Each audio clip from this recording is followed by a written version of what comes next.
और इस वक्त एक बड़ी खबर लखनऊ से मिल रही है, जहां पर यूपी नगर निकाय चुनाव को लेकर एक बैठक है और बीजेपी के प्रदेश मुख्यालय में ये आयोजित क्षेत्रीय बैठक फिलहाल जो कहा जा रहा है कि खत्म हो चुकी है। तो बीजेपी प्रदेश अध्यक्ष भूपेंद्र चौधरी की अगुवाई में ये बैठक हुई, जहां गोंडा के सांसद बृजभूषण शरण सिंह भी मौजूद रहे बैठक में और गोंडा सदर विधायक प्रतीक भूषण भी बैठक में मौजूद रहे। तो बलरामपुर के विधायक पलटू राम भी इस दौरान यहां पर मौजूद रहे।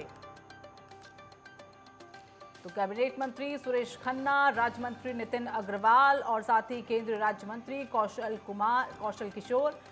तो नगर निकाय चुनाव को लेकर रणनीति बनी है। बीजेपी के तमाम बड़े नेता, वरिष्ठ नेता, इस दौरान कई विधायक जो इस बैठक में शामिल हुए। दरअसल बीजेपी के प्रदेश मुख्यालय में यह आयोजित क्षेत्रीय बैठक फिलहाल खत्म हो चुकी है। बीजेपी के प्रदेश अध्यक्ष की अगुवाई में इस बैठक को किया गया, उनकी अध्यक्षता में किया गया और उसके बाद बैठक में रणनीति आखिरकार नगर निकाय चुनाव को लेकर क्या हो, इस पर मंथन हुआ है।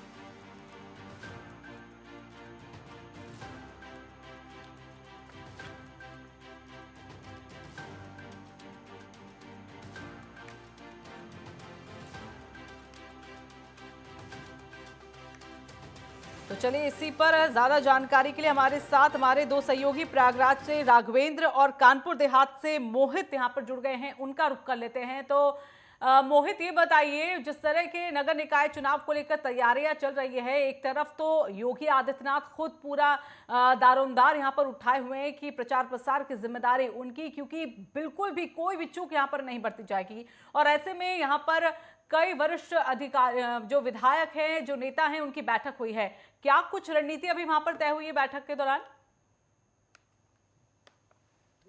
कहीं ना कहीं जिस तरीके से मुख्यमंत्री योगी आदित्यनाथ ने खुद ही कमान संभाल ली और नगर निकाय चुनाव को लेकर के जगह जगह जाकर के वो जिले में अपना रैली कर रहे हैं और एक रथ यात्रा भी भारतीय जनता पार्टी ने निकाली हुई है, जो कि लगातार कस्बों जिस जगह चुनाव होने नगर निकाय के, वहां पर जाके प्रचार प्रसार कर रही है। तो कहीं ना कहीं बीजेपी जो है नगर निकाय चुनाव को लेकर के किसी तरीके की चूक नहीं रखना चाहती है।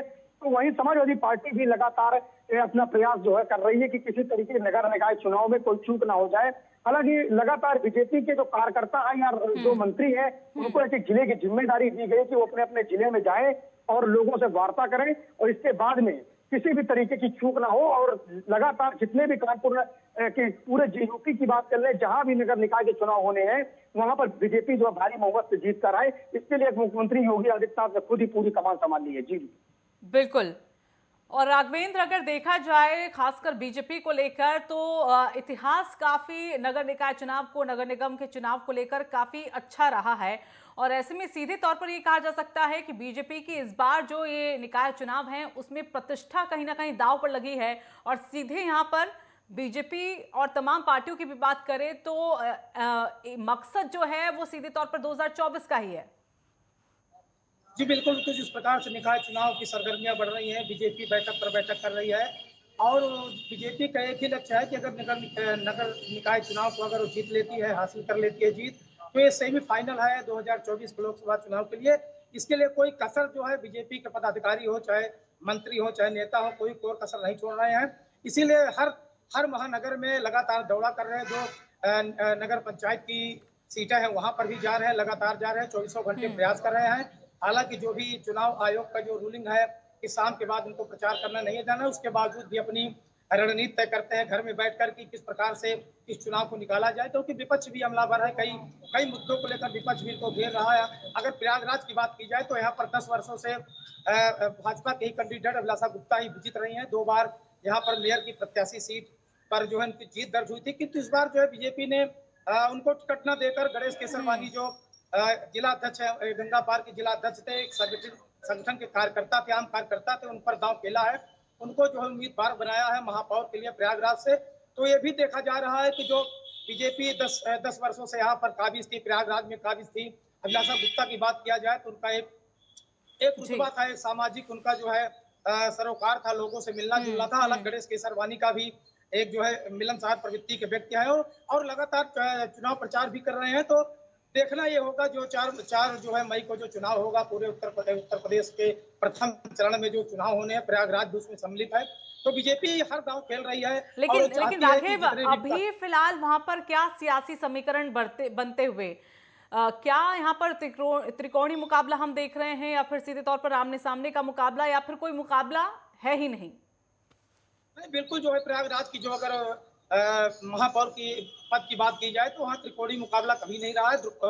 जो कोणीय मुकाबला रहा है हमेशा सपा और बीजेपी के बीच यहाँ पर मुकाबला रहा है। और इस बार भी ऐसा ही माना जा रहा है कि समाजवादी पार्टी ही बीजेपी से टक्कर लेगी। अब कौन जीतता है, बीजेपी जीतती है कि सपा जीतती है, ये तो 13 तारीख को ही पता चलेगा। किंतु दोनों पार्टियां अपना अपना दांव लगा रही है। हालांकि कांग्रेस से लेकर आम आदमी पार्टी भी यहाँ पर सेंध लगा रही है, क्योंकि नई नई पार्टी है और प्रयागराज में भी अपना जो है जमावड़ा बनाने की तैयारी में है। यहाँ पर भी उम्मीदवार आम आदमी पार्टी ने खड़े किए हैं। बीएसपी भी जो है अपना पार्टी प्रत्याशी घोषित किया है महापौर के लिए, किंतु उतना जो है जज्बा, उतना जो है सरगर्मी नहीं देखने को मिल रही, ना उतना जन समर्थन देखने को मिल रहा है बीएसपी, कांग्रेस और आम आदमी पार्टी को लेकर।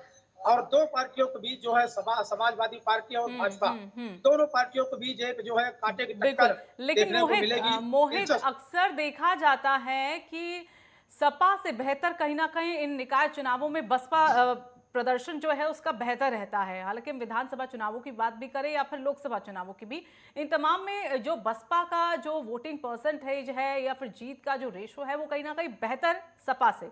लेकिन ऐसे में क्या हम अभी बसपा को ना देखें इस मुकाबले में, या फिर ना देखना ये कहीं ना कहीं गलती हो सकती है?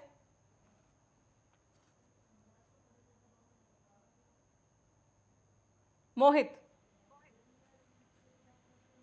जी बिल्कुल रितु, कहीं ना कहीं जिस तरीके से अगर बीजेपी की बात करें या समाजवादी पार्टी की बात करें या किसी जितने भी राजनीतिक दल है, तो कहीं ना कहीं पूरे यूपी में अगर बात की जाए तो यूपी में सिर्फ और सिर्फ भाजपा और समाजवादी पार्टी की ही टक्कर नजर आ रही है। तो कहीं ना कहीं या बसपा की बात करें या कांग्रेस की बात करें तो ये दल जो है अब कहीं दौड़ में शामिल नहीं हो रहे, क्योंकि कानपुर देहात में किसी भी तरीके से राजनीतिक दल जो है वो कांग्रेस के प्रत्याशी 2 ही 3 जगह नगर पंचायतों में जो है वो उतारे गए हैं कहीं, और कई ऐसी नगर पंचायतें जहां पर कांग्रेस ने प्रत्याशी नहीं घोषित किए हैं। और कानपुर देहात में 2 ही 4 ऐसी नगर निकाय है जहां पर की बिल्कुल, यानी कि दमखम जो है वो सभी पार्टियां लगा रही हैं। अंत में देखना होगा कि जीत यहाँ पर किसकी होती है।